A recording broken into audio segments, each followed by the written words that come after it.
Y en digestión prometimos que íbamos a dejar este espacio casi permanente, por lo menos que se vaya repitiendo cada 15 días, el jueves anterior, después del Sucetón, este evento maravilloso que hizo la radio, y debido a que llegaban consultas, dijimos, bueno, vamos a volver a pasar la entrevista y llega el momento de agregar el capítulo 2 a esta entrevista con alguien que sabe de recursos humanos y nos va a ayudar a tomar decisiones y sobre todo profesionalizar. Porque en algunos casos, muchas pymes que están buscando eficientizar, les pasa que no saben cómo. Y no tienen como para contratar una gerente de recursos humanos, un gerente de recursos humanos, pero quieren saber una idea de cómo hacer para empezar a enderezar esto. Y la clase pasada, la charla pasada, habíamos hablado de cómo buscar, qué tengo que hacer, por qué me equivoco siempre, y habló de los errores típicos, por qué se empezaba mal, y empezamos a ver esta cuestión. Bueno, yo ya sé ahora lo previo que tendré que hacer. Ahora, ¿dónde lo busco? ¿Esto le tengo que pagar? O sea, yo voy, busco y ¿qué referencia tengo? ¿Le pago lo mismo que le pago a los otros? No, porque tiene otra calificación. ¿Dónde saco esa calificación? ¿Quién me dice? Bueno, de todo eso y mucho más va a hablar la licenciada Ivana Dépalo. Ivana, muchas gracias por este nuevo encuentro en Digestión. Bueno, muchas gracias nuevamente por este espacio y para poder seguir conversando sobre esto. Y justo fuiste directo donde todo el mundo va, el que te llama y dice, bueno, mi inquietud es esta. Es una partecita de la preocupación que tenemos que tener, es cuánto le vamos a pagar. No es menor porque tiene que ver con cómo vamos a atraer a esas personas para trabajar en nuestra empresa, pero es una parte de todas nuestras preocupaciones al momento de contratar. Habíamos estado hablando justamente de que teníamos que tener en claro para qué íbamos a contratar a una persona, porque contratar, por ahí muchas veces pensamos, estamos desorganizados y pensamos que lo vamos a solucionar contratando a alguien a ese desorden. No, primero clarifiquemos, veamos si las personas están haciendo lo que tienen que hacer de manera adecuada en la empresa, y ahí veremos si hace falta contratar a alguien más. Una vez que vemos la necesidad de contratar un perfil especializado para alguna tarea, que tiene que ser con un conocimiento, con una experiencia, sobre lo que estuvimos hablando para hacer un resumen, tenemos que pensar en, bueno, ¿a dónde lo vamos a buscar a este candidato con este perfil, ¿sí? ¿Y cómo vamos a hacer para atraerlo? Una de las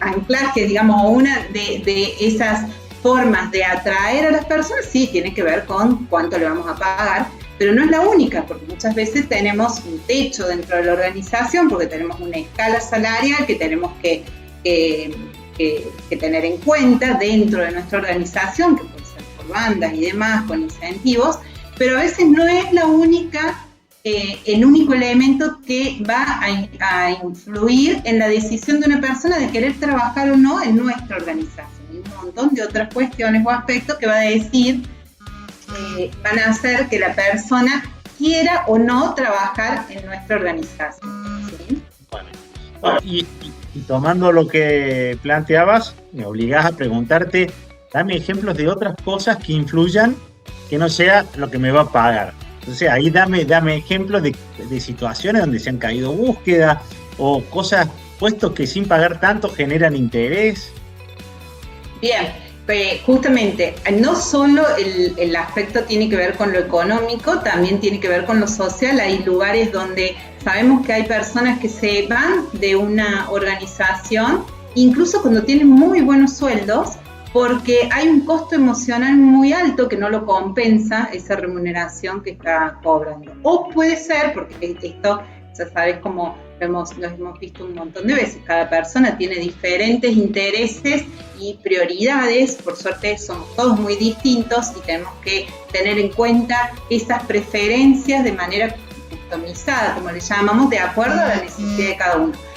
Hoy, en la actualidad, como las personas ya no trabajan para alguien, sino que trabajan en y con alguien, lo que están haciendo es permanentemente decidiendo si esa actividad que realizan, en ese horario que lo realizan, con esas condiciones de trabajo, realmente me satisfacen o no. Y lo ponemos en la balanza. Vos decís, pero ¿cómo puede ser que una persona renuncie a una tranquilidad económica por tener los miércoles libres? Y bueno, eso está pasando. ¿Sí? Esa pirámide de Maslow que nosotros conocíamos cuando hemos ido a la facultad, que la hemos visto en muchísimas oportunidades, que ya Maslow en 1940 la criticaba porque no cumple realmente con esa jerarquía de necesidades que tenemos, hoy está completamente desvirtuada. O sea, no hay ninguna posibilidad de que sea una pirámide, puede ser ya cualquier figura geométrica, pero no es una pirámide segura. Bueno, estamos hablando con el licenciado Ivana Di Palo, que nos está ilustrando sobre el proceso de contratación, de ir a buscar y, por ejemplo, dijiste tener en cuenta cuánto se paga en la empresa. Te voy a decir que yo conozco empresas donde a veces el vendedor cobra más que el jefe. He ido a cooperativas que por un convenio el que entra y hace tal tarea cobra casi como un supergerente. Eso está bien, está mal, depende de la cultura, es una cuestión que un emprendedor debería tener en cuenta. Es más, digo algo más. Hay dueños de empresas, de emprendedores que cobran menos plata que la gente que trabaja para ellos. Sí, es real, eso sucede. Eso también genera muchos conflictos internamente, ¿sí? Mucho malestar. Muchas veces se dan personas con un potencial impresionante y que aportan mucho valor a la organización por esas diferencias en las escalas salariales, ¿sí? Yo no voy a decir si está bien o mal y voy a tener una salida diplomática en este sentido, sino que es lo que sucede en la realidad y en muchas organizaciones funciona. Entonces, si funciona, no lo tocan y continúan, fingimos demencia y que siga. Pero la realidad es que sí, que hay que tenerlo en cuenta porque genera mucho malestar, hay que gestionar el clima en ese caso, hay que hacer nuevos acuerdos, sobre todo cuando no queremos que alguien se vaya.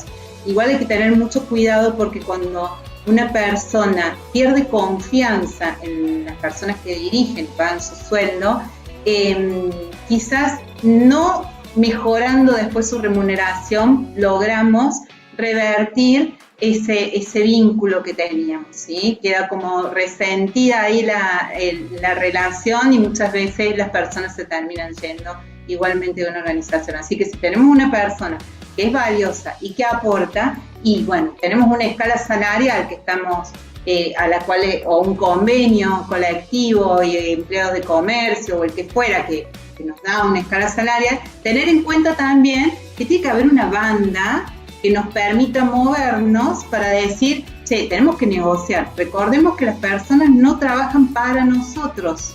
Ha cambiado paradigmáticamente el vínculo laboral. Ya no es como hace 50 años atrás, donde una persona entraba a una empresa, se quedaba en ese puesto de trabajo y toda su vida giraba en torno a su espacio laboral y bueno, era realmente un dependiente. Hoy hablamos de relación de dependencia, pero figuradamente, ¿no? Ya no hay una dependencia, ¿sí? Si bien esa es un poco la figura, en realidad las personas están y de acá a 2 meses, 3 meses te puede decidir no estar más en la organización. Se me ocurren preguntas que tienen que ver también con dónde conviene buscar gente, porque hay como, estabas como ejemplo en la charla anterior, que hay lugares donde uno va a buscar, que son como bolsas de trabajo, sindicatos. Yo no sé si te ha pasado que hay empleadores que dicen, no quiero nadie que tenga experiencia, no lo quiero formado, si puede ser que no conozca a nadie, lo cual me imagino que como seleccionador se te debe hacer muy complicado satisfacer todos los requerimientos de lo que te pide cada uno de tus clientes. Sí, en realidad no es tan complicado. Más complicado es que esa persona tenga en claro qué quiere. Que el dueño del negocio tenga en claro qué quiere. Una vez que él tiene en claro, lo demás es muy simple. Porque Habíamos hecho una metáfora, sí, habíamos hecho esa metáfora de ir a pescar y yo después digo, nunca pesqué una sola vez en mi vida, entonces, pero bueno, pido disculpas a los que son profesionales en esto, pero sirve la metáfora de manera muy simple para clarificar cómo es esto, ¿sí? Cuando yo tengo en claro qué estoy buscando, es más fácil saber a dónde ir a buscarlo. El problema es todo ese proceso anterior de definición del perfil que lleva mucho tiempo. Por ahí las personas piensan que es muy sencillo, pero de eso va a depender después que realmente la persona sea la adecuada y se quede en la organización. Entonces por ahí te dicen, bueno, más o menos, bueno, después vemos qué hace, pero va a ser tal y tal horario, y después lo terminamos de arreglar. Y no, porque nosotros le tenemos que dar claridad a la persona desde el primer momento, porque estamos ya generando acuerdos. Y si esos acuerdos se rompen en la primera semana o en el primer mes de trabajo, esa persona se va a ir, porque ya va a dejar de creer en la organización. Entonces es como que hay que cuidar mucho la gestación de ese vínculo. Entonces, muy importante tener en claro o tratar de contribuirle al empresario, al dueño de la pyme, en la definición de qué quiere, ¿sí? Y ahí comenzar a buscar, bueno, dónde buscamos y cómo atraemos a esos perfiles, que ahí es donde entraría esto que me decías recién del pago. Lo vamos definiendo, pero es más fácil de definir una vez que sabemos cuál va a ser el perfil. No es lo mismo un perfil profesional donde hay pocas personas calificadas que tienen ese perfil, que quizás un puesto no tan calificado donde hay muchas personas que pueden acceder a esa postulación. ¿Sí? ¿Se entiende esto? Clarísimo. Y imagino que muchos le deben echar a la seleccionadora culpas que tienen que ver con la gestión, porque uno seguramente le dirá, licenciada, voy a poner en personaje, licenciada, yo necesito para el reparto un chico. No tengo mucha plata, pero si se mueve va a andar bien y va a cobrar bien, que no me rompa la camioneta, que no me falte mercadería, que no me falte mucho él, porque la verdad que acá es un poco frío, la calle es dura, pero empiezan a faltar y termino haciéndome cargo yo del reparto. ¿Qué necesita? Tráigamelo. Bien, bueno, ahí empezamos es mucho más profundo, porque tenemos que ver qué tipo de cliente va a atender, porque no solo es el reparto, también tengo una política de comercialización donde todas las personas que están en la venta, y esto vos como especialista podés ahí hablar mucho mejor sobre esto, pero esa persona, ¿qué nivel de dicción tiene que tener? ¿Cómo tiene que ser su comunicación? ¿Qué orientación al cliente tiene que tener? ¿Cuál es la capacidad para resolver situaciones que se pueden presentar? ¿Qué tipo de situaciones se le presentan a esta persona? Puede ser que vaya un cliente, ese cliente no esté o no me haya pagado. ¿Qué hago con la mercadería en ese momento? Entonces, son todas cuestiones que por ahí uno dice, bueno, no, piensa que porque reparte lo único que tiene que tener es un carnet de conducir y saber manejar, pero hay un montón de elementos que acompañan a la calidad y el desempeño de esa persona y que tiene que contribuir a eso que hablábamos la semana pasada, justamente la estrategia de organización, ¿sí? ¿Cuál es el resultado que yo busco? ¿Simplemente que entregue mercadería o todavía que le agregue más valor con su puesto de trabajo a todo lo que es nuestra organización? Porque la imagen de la empresa somos todos, desde el que reparte, el dueño, la persona que limpia también la organización, los administrativos, todos hacemos a la imagen corporativa, directa o indirectamente. Clarísimo. Ahí todo este contenido lo hemos subido al espacio de digestión y también está en las redes, y vamos a ir subiéndolo también a las redes de la licenciada Ivana Dépalo. Y si te quisiéramos buscar en Instagram, para contactarte, ¿cuál es tu Instagram?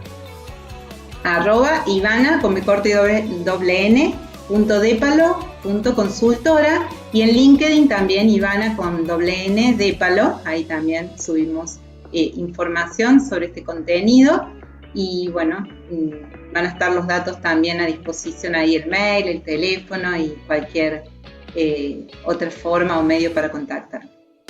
Me queda preguntar y prometer para la próxima, esto de qué pasa si necesito definir la forma de pago. Si en eso también me podrías orientar, porque a mí se me hace administrativamente más fácil pagar en un sueldo fijo.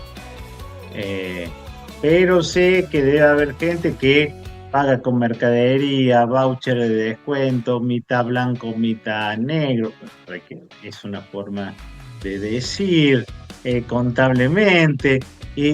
Eso le agrega la relación, le suma a los premios, todo eso que forma parte de las definiciones que hay que tener, que a veces no están tan claras. ¿Lo podemos tratar en la próxima entrevista? Sí, vamos a profundizar sobre eso. Vamos a hablar sobre todos esos incentivos o todos esos elementos que, si bien no son dinero, contribuyen al trabajo que hace una persona. Y si esto puede incluir para gente que no tiene muchos recursos, cosas que pueden servir como incentivos, porque dijiste, hay gente que deja el trabajo por poder estar los miércoles en su casa. Y vos decís, ¿cómo llegas a preguntarle a alguien eso y que te cuente que eso es un diferencial? Bueno, esas cosas, licenciada, va a ser un placer hablarlos en la próxima reunión. Así es. Bueno, nos vamos a ver entonces la otra semana.